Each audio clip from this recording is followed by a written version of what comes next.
November 1st. I did not check the time, but it's just past twilight, and the nightfall is moving in. It is the what the Mexicans refer to as the Day of the Dead, right? The day. How do you Muertos? It's look it up. Today's the Day of the Dead. So is tomorrow, November 2nd.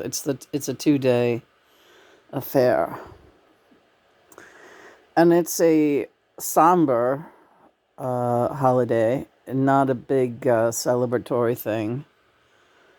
Um, and it's specifically a holy day that observes all those who have crossed over to the afterlife, and they make an appearance.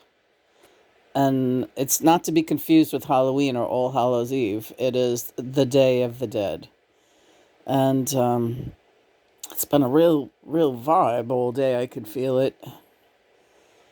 Knocked the wind out of my sails, but we're doing okay. Yeah. And the thing about me is, I feel like every day is a Day of the Dead of talking to those who crossed over. What are you gonna lay on me now?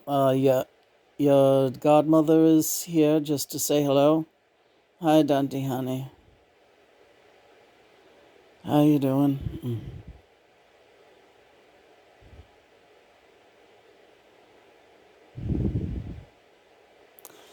Yeah. Well.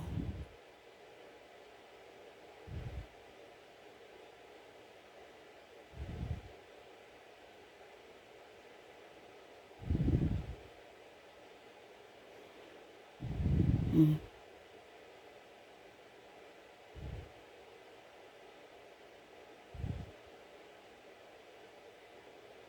Just seeing a lot of images she's showing me. It's a private conversation we're having, and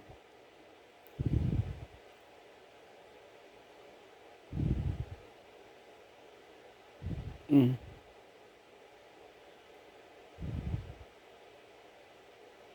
mm,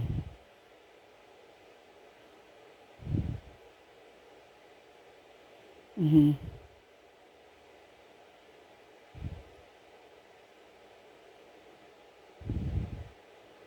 Okay. Okay.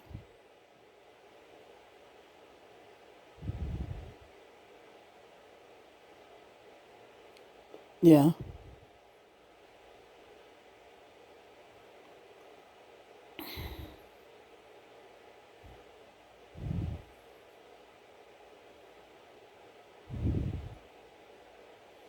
Well, think of how difficult it is for me to be in that position.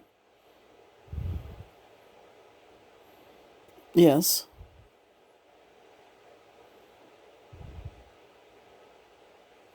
I don't think. No. Just. Mm,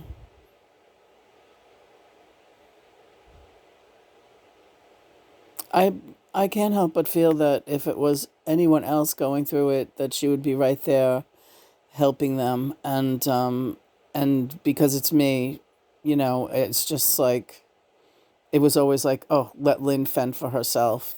That's the way. And I told you that when we were, I wrote you a letter. I wrote you a letter saying how difficult she was with me, and how unloved I often felt from my own mother. I wrote you that letter, and your response wasn't much help. We were taught to honor our mother and father. That's the way we were brought up, and I understand that that was that was just the way things were, and I was afraid to get involved because I felt like it was none of my business, and I saw what they did to you. I always saw what they did to you, and I had a lot of guilt about that. But I had a guilt about a lot of different things, and I didn't do everything that I should have done. And I'm sorry. It's all right, Dantiane. It's all right. Don't worry about it. All is forgiven. I'm doing my best to forgive everyone.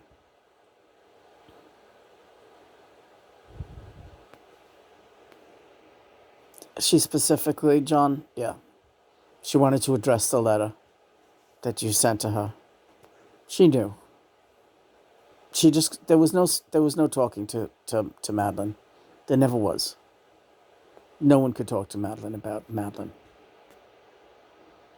That's all she wants to tell you. How difficult it was to be in the position she was in. She tried to give you as much love as she could. Yeah.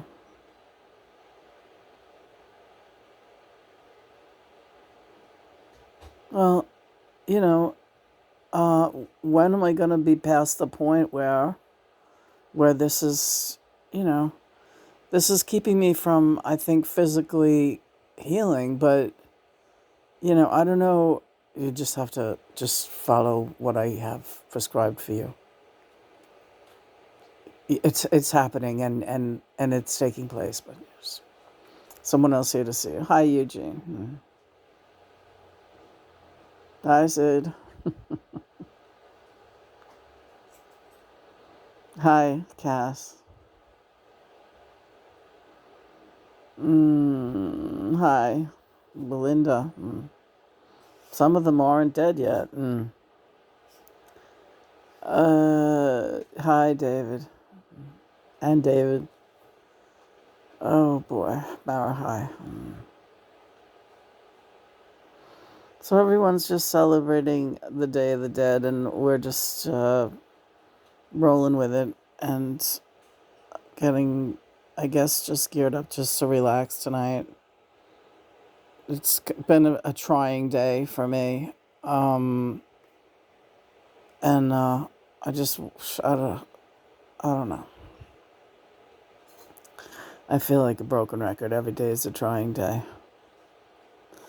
No, I don't see any point. What are you saying, Eugene? So, I don't see any point. I used to write my mother letters when I was a teenager.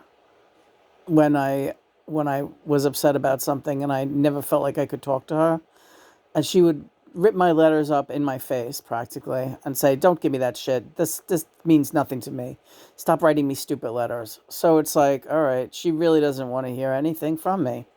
So it's like I'm not setting myself up for that again. And anyway, what can I possibly accomplish with her at this point? She's an 84-year-old woman. She's got her life all set up for her. She's doing her scratch off little lottery cards every day. She's obsessed with her sons and her sons' lives. And, I have a completely. What am I supposed to do? Except occasionally feel guilty, like, oh, I guess because that was always how she made me feel my whole life, that I wasn't doing enough for her. Now, she's more able bodied than I am. She's 22 years older than me.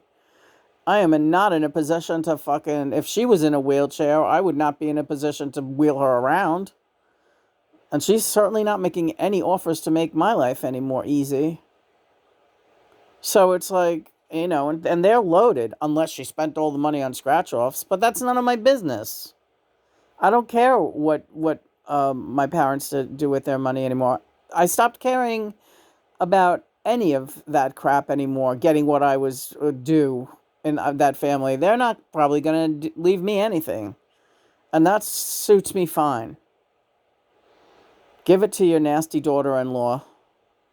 She wants it. She married a man she doesn't love. She married your son without loving him, just so she could get your money. So give it to her. They don't call her ogre for nothing. And and that's the thing too, like all these, like, Eugene, what is the point of that, of bringing that up? Like, you didn't have a great relationship with your parents, so why are you telling me that? And he's yeah, well, right, but yeah, you met my parents, and yeah, they really put up a good fucking front. They always could. They were real good at that. I got to see the fucking shit show, but everyone said, "Oh, your parents are cool." Mm. But now that you're on the other side, yeah, I do. I see it. Hmm. Yeah, but and I but yes, Eugene. I knew you had problems with them back then too, but I try to stay neutral. I know you do. It's the lawyer in you.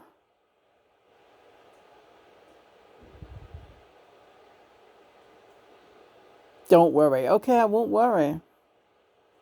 But so what are you guys all just coming through tonight to give me fucking ajida?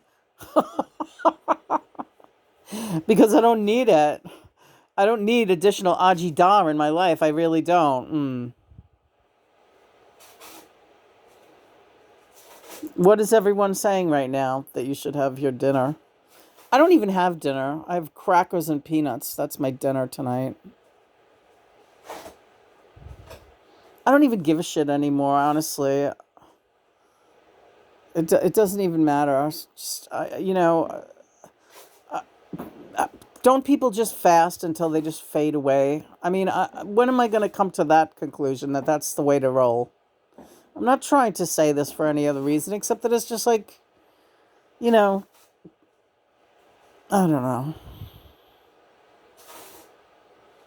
How do they do it? Does it work? Like what's the easiest way to do that? Hello, George. Yeah, we could walk you through that. We could get you through that if that's what you want to do. You guys could get me through like fasting until I crossed over. Is that recommended? Um, you'd know if it's something you really wanted to do. Well, I kind of did it as a teenager. I really was down to like 0 calories a day for a long time, close to zero. I think it has to be zero, though, doesn't it? I guess I'm not there yet because I still, get hungry and I still eat. But there's something very attractive about it. And then maybe just like, I guess your heart just gives out, right? But then can't you exist by drinking water? Like, the thirst, I think, would be painful more than anything. Like, I think if you just got really yeah, I don't know. Unless I stockpile my blood pressure medication and then just take a shitload of it at one time and my heart will stop, slow down and stop. Is that what I should do? No one can tell you what to do, Lena. You still, what, have a lot to offer this world? Yeah. Like what? I mean, another painting? Your cats need you. Well, all right, that's true. They kind of do, but they have Christopher. Well,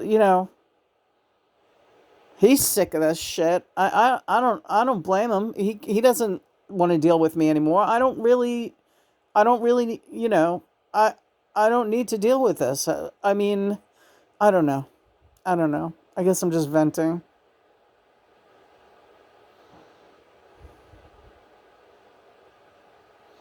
How would you caption this video?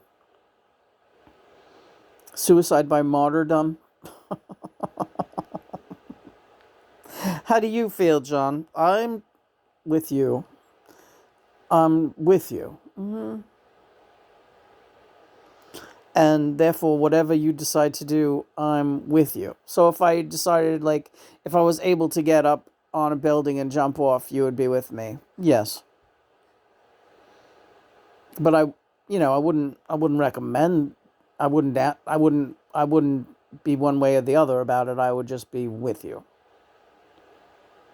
So if I do damage to myself, you're with me. You don't try to talk me out of it. I always talk to you. We would talk it over if you're willing to listen to me.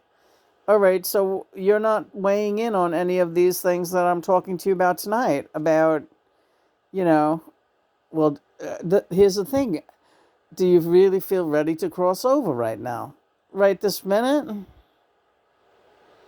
I mean, let's look at it hypothetically. If you're here lying in your bed, okay? And anything could happen. Your heart could give out. Not saying that it will. You seem to have a strong heart. But weird things happen. People get, all kinds of things happen to them. They have sleep apnea. They have a blood clot they don't know about, and all of a sudden they're dead. Right. And they weren't planning it, and they weren't making big, talks about it or anything. They just all of a sudden they're dead. So let's say that happened to you, and there's no planning involved. You didn't starve yourself. You didn't do anything like that. You just were laying in bed, and then there was a blood clot that went straight to give you an embolism, and you are dead. Okay. Well, then I would say it was God's will. Exactly. And what would what could you do about your cats? Nothing. They would still have to. Someone would have to take care of them, and they would have to just either die of starvation if no one fed them, and there would be nothing you could do about it. Not a thing. So if your cats are the only reason that you see worthwhile to stay alive, um, that would be the worst of it. Let's say for some reason Christopher's unable to take care of them.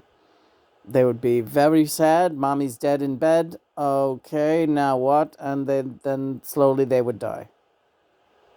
But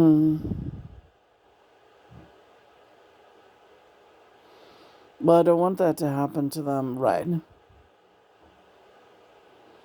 But how do you feel about yourself dying? Like I said, if it was God's will, then it would be God's will, and there would be nothing I could do about it, right? But while you're here, you do care about your body, and I watch you take good care of it. I watch you keep it clean. I watch you exercise it. I watch you nourish it. I watch you get concerned about different things about your body and try to keep it healthy and as pain-free as possible. So okay, so what does all this mean? That's the Day of the Dead. They got fireworks going outside. My point is that you're still on this plane. You're a 62-year-old woman who is still viable, valuable. You have a mission. You have an important message to bring out to people. You have connections and contacts with the other side that nobody else down here on Earth has. Nobody else has those connections, Lena, but you. Yes, your connections with me, Johnny Boy. Your connections with Bowie. Your connections with everyone who's waving at you right now and blowing you kisses. All of us from the other side. No one has those same connections. You do. And so therefore it behooves you. This is John. I know who it is, honey. You must stay alive. You don't have a choice.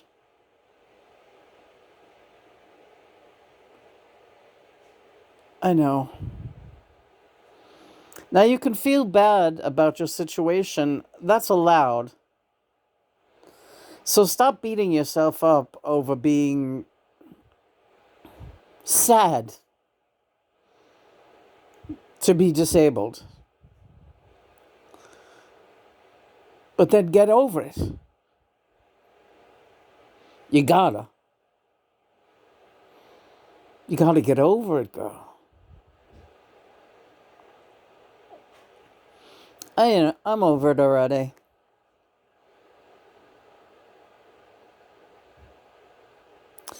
It's God's will that I'm still here. That's correct. So nobody's going to be starving themselves or killing themselves on my watch. But if you need to sleep a lot, sleep a lot. And when you wake up, I'll still be here. And when you're sleeping, I'll be with you there too. We all will. I'm sorry if it's not always enough. Oh, John, and please, no, don't say that to me. You're the only thing that keeps me hanging in there. You're such a kind person. You give me so much love and support. And you always tell me the right thing to do. But I don't always listen. You don't always hear. Your panic drives you under, washes over you like a big wave, and you get water in your ears and you can't hear me. I know exactly how you are. And yeah, this is a somber holiday. You know, your aunt that just came through, your mother's sister. You know, she has a lot. She has a lot of sad feelings and a lot of regrets about a lot of things, not just you. She's like you in many ways, and you're like her in many ways. Always wanting to do the right thing and feeling like you failed somehow.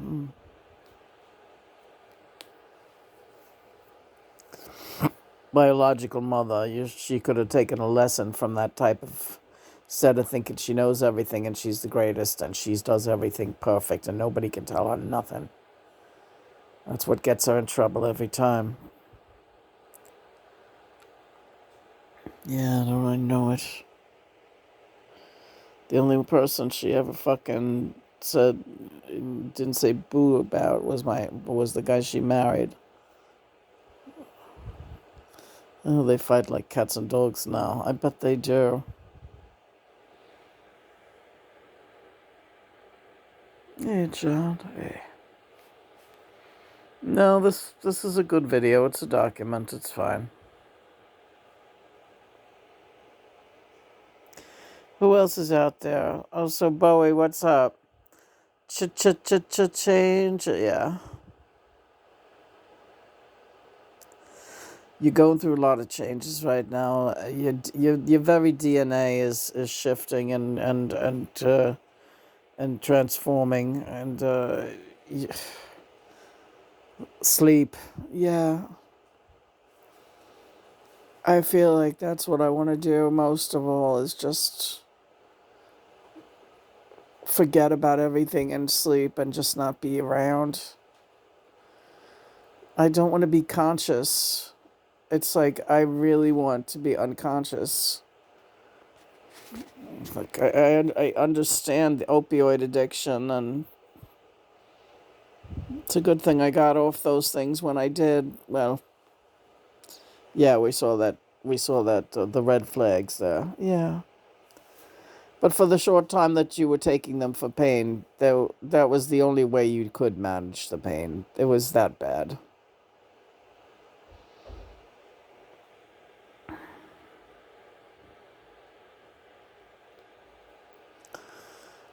Why? Yeah, forget it. It's you don't even know I don't know what you're thinking. It's insanity. It really is. It's absolute craziness.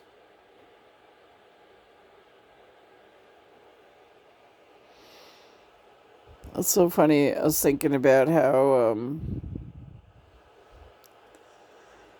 when I fell, right after I fell and came out of the rehab center, uh, that's right when COVID hit. So like I have not been in the outside world in the public since I have never been in the COVID stricken world. I have been in this apartment and mostly in this bedroom for the past 7 years, and I have not experienced any of the COVID stuff. I haven't been to a doctor's office. I haven't been at a hospital. I haven't been anywhere where people wear masks. I haven't been to a store, a grocery store, a veterinarian's office, any of the the swimming pool where I used to go. I haven't been anywhere, to a restaurant, to a bar. I've been disabled and bedridden for the most part. Bedridden and wheelchair ridden and unable to negotiate getting down even the front steps. I can't even get down the front steps. I got one of those chairlift things. They put it in for like a couple of $1,000s, and I can't even negotiate that thing because I can't. My legs don't work good enough to get me from my chair. I think I would fall down the stairs. So it's sitting there doing nothing, and I haven't gone anywhere. I have to get to a dentist. I'm in really bad, in a bad way. If you want to look at it that way. But at the same time, I haven't been like missing anything. And I don't miss being out in that world. I don't miss, especially it being the way it is now, with everyone getting sick and everyone, and I'm anti-vaccine. I refuse to get one of those vaccines.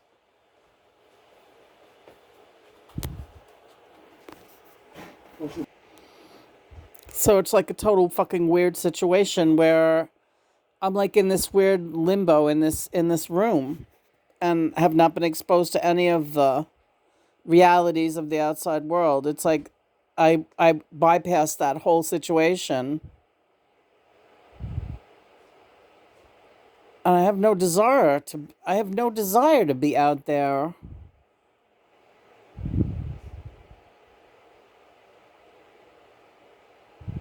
None whatsoever. Neither do I.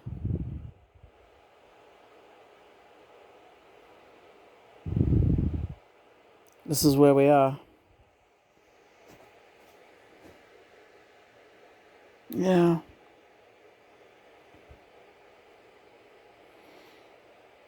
It's a dirty job, but somebody's got to do it, Lena. Yeah, Georgia.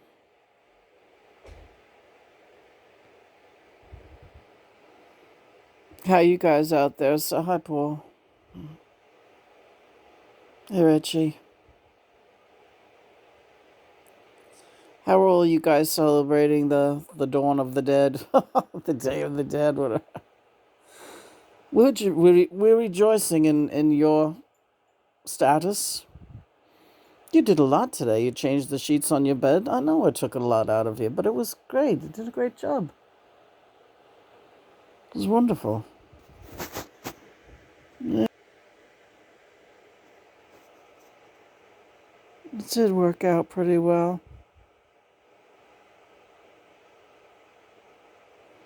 My little puka shell. Yeah, that's what they look like, doesn't it?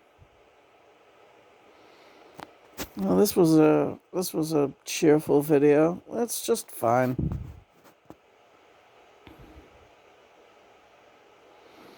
What do you want to do now?